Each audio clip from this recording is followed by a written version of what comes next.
On fait au cours des prochaines minutes l'analyse du marché et de la situation économique à travers le monde en compagnie de François Têtu, vice-président et conseiller en placement chez Valeurs Mobilières Desjardins. Bonjour, M. Têtu. Bonjour. La dernière fois, ça va nous amener également, entre autres, à parler de fonds négociés en bourse d'obligations, pas juste canadiens, mais américains. C'est à peu près assez nouveau qu'on en parle. Mais il faut d'abord dresser le portrait, en toile de fond, un contexte économique qui est bien difficile encore. On l'avait aujourd'hui, la Grande-Bretagne, qui voit son économie se contracter davantage que prévu. C'est pas reluisant, ces données-là. Effectivement, on en avait parlé le mois dernier dans notre scénario de toile de fond. On avait mentionné à l'émission que le Royaume-Uni en récession, possibilité que ça se poursuive. D'ailleurs, on le constate là aujourd'hui. Alors, difficulté là, naturellement en Europe et dans plusieurs pays européens, naturellement. Et ça se poursuit. Bon, vous aviez d'abord préparé les rendements depuis le début de l'année pour les différents indices. Peut-être, en gros, on peut les dire. Ce qui va mieux, c'est le marché américain. Difficile encore pour le marché canadien. On recule toujours. Encore une fois, je me répète, le mois dernier et le mois précédent, je mentionnais qu'en 2011, le marché qui a été le leader était les bourses américaines, notamment avec le Dow Jones, les titres à forte capitalisation de compagnies exportatrices. Encore une fois, le lead cette année des compagnies, le marché américain, qui s'en tire mieux, en tout cas, sur le marché boursier. Parmi l'ensemble des bourses à travers le monde. On va présenter votre première page de présentation qui nous dresse vraiment, qui résume bien, en fait, les différents enjeux économiques que les marchés surveillent actuellement pour essayer de se faire une idée sur la tendance des indices boursiers. On le disait, c'est pas nécessairement reluisant. On a parlé d'abord de cette récession au Royaume-Uni, mais on parle de toute l'Europe, dans le fond. Oui, en fait, là, si on regarde pour l'ensemble du continent européen, c'est pas seulement le Royaume-Uni, mais de nombreux pays. Tout à l'heure, avec Mme Rivard, vous avez discuté de l'Espagne avec un taux de chômage de 24 disons là, que plusieurs pays sont en difficulté. Le mois dernier, on avait présenté à peu près les mêmes sujets. On est encore avec la même chose. La seule chose qui a sorti, par contre, ou deux sujets différents, naturellement, c'est parce qu'il y a une crise de confiance avec le Libor, qui s'est sorti dans les dernières semaines. Donc, ça aussi, c'est qu'en plus d'avoir des difficultés sur le plan économique, mais là aussi, on a une crise de confiance. Et ça se ressent sur les marchés? Bien, en fait, c'est que faut comprendre ce qui s'est passé en 2008. Il y avait une crise interbancaire, une crise de liquidité. Donc, il y avait une crise de confiance entre les banques. Alors, est-ce que là, qu'est-ce qui se passe avec le Libor en Europe? Ça peut mener à une situation là, de crise, pour amplifier une crise de confiance qui pourrait être plus importante. On avait parlé d'un rallye le mois passé. On était dans une phase cyclique haussière à court terme. Sur le marché, même, on avait regardé un indice européen, aussi le marché américain. On a peut-être un passage à vide là, du côté là, des États-Unis. Actuellement, parce qu'il y a des indicateurs, on va le voir un petit peu plus loin, qui nous laissent sous-entendre que là, on est peut-être dû pour prendre des profits, puis être sur la touche pendant un certain temps. Les différents indices, d'abord en Europe, on les a vus avec l'INE, essentiellement les mêmes conclusions que vous en tirez. Rapidement, back to the future, permettez-moi l'expression, qu'on revient au niveau de 2002.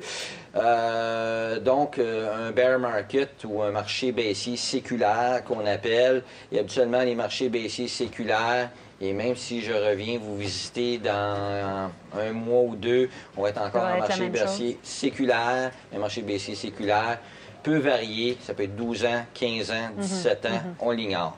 On ne sait pas quand est-ce que ça va arrêter. Donc, même chose pour l'Italie. Mais l'Italie, là, vraiment, on va encore plus loin parce que l'Italie, on retourne à 1996. Donc, on voit vraiment ici qu'on est dans une phase d'un marché baissier un peu. On avait parlé du Japon, si vous vous rappelez. Alors, est-ce qu'on est dans un contexte similaire? C'est peut-être possible. Difficile pour les bourses européennes. La bourse qui s'en tire mieux, avec Mme Rivard, vous en avez parlé tout à l'heure, l'Allemagne, mais qui vient retester son bas de juin. Il faut comprendre quand même que c'est le moteur de l'économie européenne.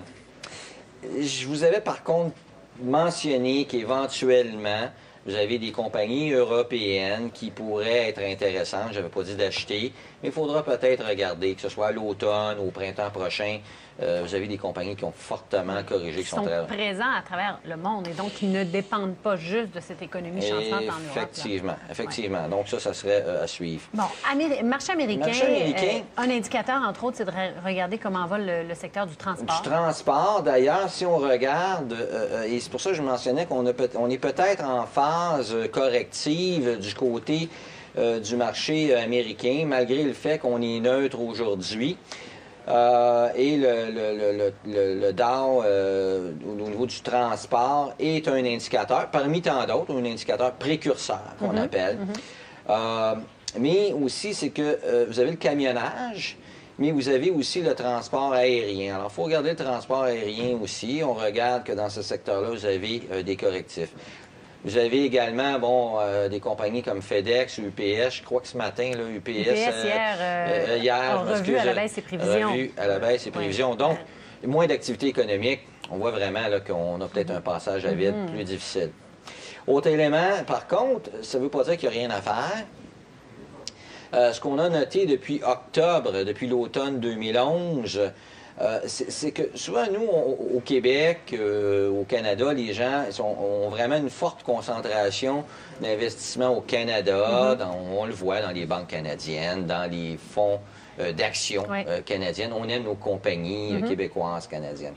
Sauf que je vous dirais, le Canada ou la bourse canadienne a été le leader, a mieux performé que la bourse américaine au cours des 10 dernières années. C'est peut-être terminé, cette époque-là. Il faudra peut-être que les investisseurs, au lieu de regarder les titres au Canada, regarder du côté américain.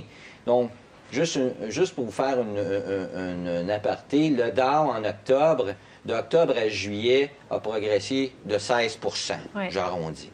Si on regarde le TSX, on est en baisse d'environ 2 Donc, on parle d'un écart entre le Dow Jones et la bourse canadienne de 18 depuis l'automne. Moi, je crois que cette tendance-là va entamer une tendance lourde. Donc, cet écart-là favorable aux États-Unis va se poursuivre? Selon moi, oui.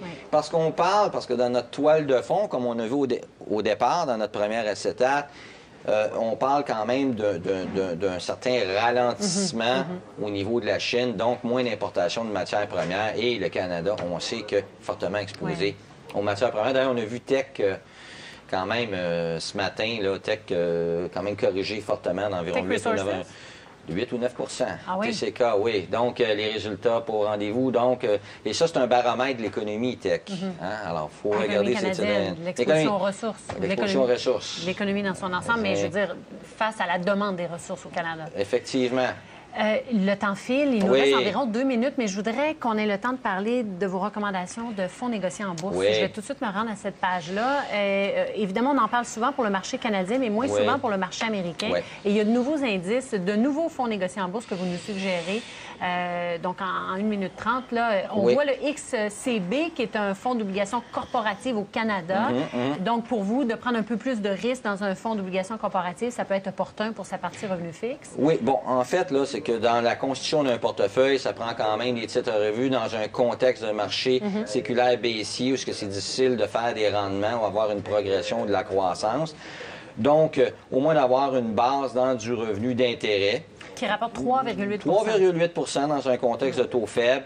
Vous en avez un aussi, ce ne sont pas des nouveaux fonds négociés en bourse, mais vous avez également le PowerShare, qui est des obligations corporatives américaines, qui vous donne 5,3 PHB. PHB. Par contre, il faut comprendre qu'un investisseur qui investit dans ces catégories de titres-là, le revenu, il y a une entente Canada-États-Unis. Donc, il y a le withholding tax qu'on appelle, permettez-moi l'expression, qui ampute le dividende d'environ 0,15. Mais ça peut quand même être intéressant de s'y pencher. Il y en a un, PFF, qui concerne les actions privilégiées américaines à 5,8 Donc, au lieu d'investir dans une seule et unique action privilégiée, ça nous donne un panier d'actions privilégiées américaines, moins de volatilité. Et le dernier, il reste 10 secondes, c'est la dernière fois, les REIT US. Moi, je crois à l'immobilier US, malgré, on regardait encore ce matin, et même les constructeurs immobiliers US, ITB, qui s'est bien comporté. Qui se reprennent. Merci beaucoup, François Tétu.